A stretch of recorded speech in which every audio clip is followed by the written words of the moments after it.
రూపుమాపి వారిపై యుద్ధం చేసి పేదలకు భూములను పంచిపెట్టిన ఘనత పండుగ సాయన దక్కుతుంది. కాబట్టి ఇలాంటి పండుగ సాయన జయంతి వేడుకలను రాష్ట్ర ప్రభుత్వం ప్రతి ఏటా అధికారికంగా నిర్వహించాలని, జయంతిని ఆగస్టు జరిగే జయంతి కార్యక్రమాన్ని కానీ, డిసెంబర్ జరిగే వర్ధంతి కార్యక్రమాన్ని కానీ తెలంగాణ రాష్ట్ర ప్రభుత్వం ప్రతిసారి అధికారికంగా నిర్వహించాలి.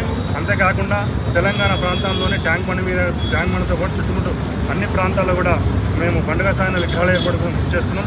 ఉబ్బులాపూర్ మండల పరిధిలోని గాజుల రామరంలో త్వరలో మన పండుగ సాయన విగ్రహం ఏర్పాటుకు మేమంతా మా ముద్రా కమిటీ ద్వారా పెట్టాలని ముందుకు వస్తున్నాం. దానికోసం మేము స్థల సేకరణ కోసం స్థలంగా చూడడం జరుగుతుంది. అవసరం అనుకుంటే ఆ స్థల సేకరణ కోసం సంబంధించిన శాఖ అధికారులకు కూడా మేము వినతి పత్రాలు అందజేసి మేము స్థలం మంజూరు చేసుకొని అక్కడ విగ్రహ ఏర్పాటు కోసం భారీ విగ్రహాన్ని ఏర్పాటు త్వరలో చేస్తామని తెలుస్తున్నాం.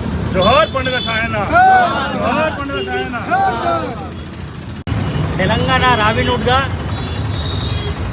తెలంగాణ సాయుధ పోరాటంలో బహుజన ప్రజల అభ్యున్నతికై మరియు పేద ప్రజల అభ్యున్నతికై పోరాటం చేసిన, అగ్రవర్ణాలపై పోరాటం చేసి పేదలకు అన్నం పెట్టిన ఘనుడు మన పండుగ సాయన్న. 1920 ప్రాంతంలో ఆయన ఎన్నో పోరాటాలు చేసి బహుజనుల అభ్యున్నతికై పోరాటం చేసిన వీరుడు పండుగ సాయన్న.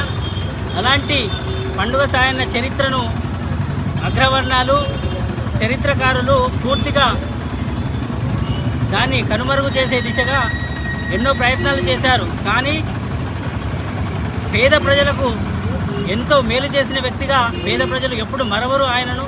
కాబట్టి ఎంతో ఆయన ఘనత ఈరోజు రాష్ట్ర ప్రభుత్వం గుర్తించే దిశగా వెళ్తుందని కొన్ని నివేదికల ద్వారా మాకు సమాచారం ఉంది. అది సంతోషిస్తున్నాం. ఈ పండుగ సాయన్న వర్ధంతి, జయంతి కార్యక్రమాలను కూడా ప్రభుత్వం అధికారికంగా నిర్వహించాలని మేము కోరుతూ ఉన్నాం.